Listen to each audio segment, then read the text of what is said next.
sabi daw ni Elijah, meron daw yung pinupormahan, tapos dinadala sa SM. Sabi ko ha, 7 months na sila ng jowa niya, si Alexa. Sabi ko, nai-stress na nga kami buong section, hindi niya nararamdaman yun. Nai-stress na kami sa mga PTA nila.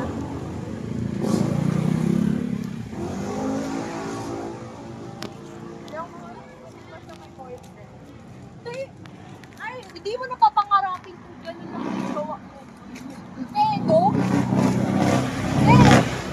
ipin mo, pinapormahan yung grade 10. Jowa niya, Edo talaga.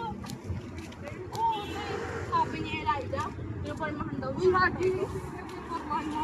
Aray ko. Aba, apa? Haji, ikaw ha? Haji! Hindi Elijah. Ayaw na Elijah. Elijah! Ella. Haji. Pinanulugan niya ni Haji. Oo, binaliktad lang naman pala. Maganda naman yung palaya. Kaya pag tinatawag ni Mami Elijah, sabi nila, sino yun? Pangalan mo ba yun? Hindi alam. You can call me Haji. Hindi. Haji talaga? Buti na recognize ka ng mga teachers. Pag sa teachers, kilala nila ako ng first sem kasi ako ang diba, representative ng first sem.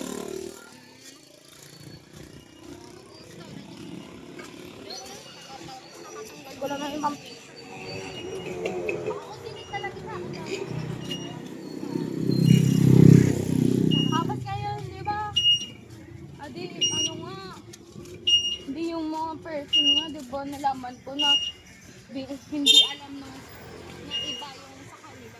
Kaya napunta na siya din sa boardroom niya, sa boardroom niya, nalaman niya na pwede. Hindi! Kasi kaya namin yung jowa niya, te. Ay, eto pa. Ito ba, tika ko, te, kanina. Alam namin na yung jowa niya,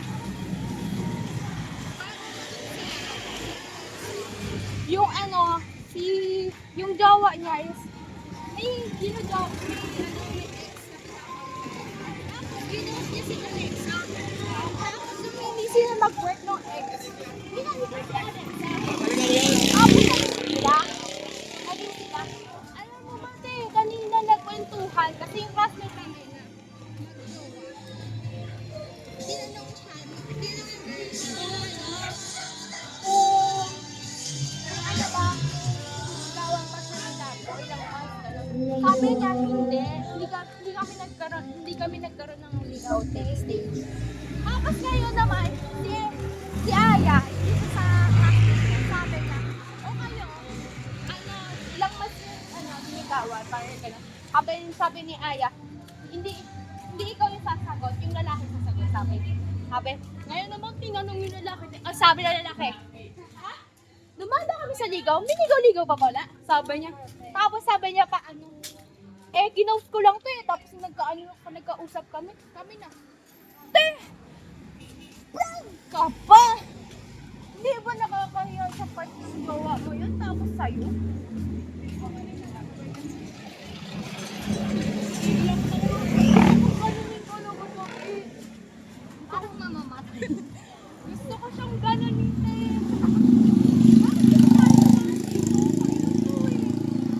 Pinahirapan niya sa amin maglakad.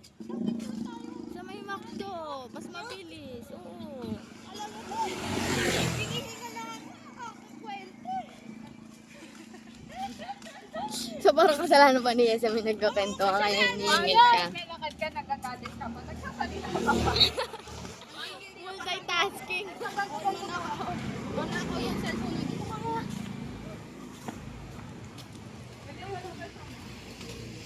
Kaya sino hindi magagalit ay yung sama ng loob ko sa kanya na hindi ko pinupuksan.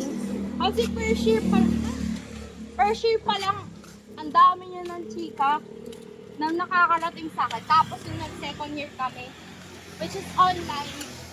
So, alam mo yung kay Sir Lorenzo. Huwag mong panulan yung Okay.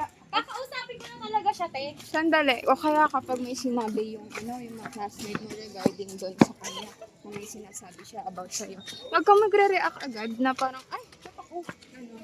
Parang ano man lang, okay. Sabi ko naman sa kanila yun, pero kasi nakikita na ako ngayon.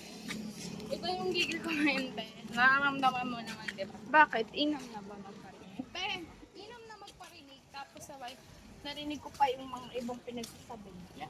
Regarding sa'yo. Oo, te. Hindi ko lang sabi ko. Sige, intindihin ko pa siya.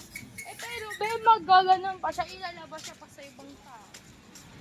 Hindi, mag-usap na kami. Hindi, te.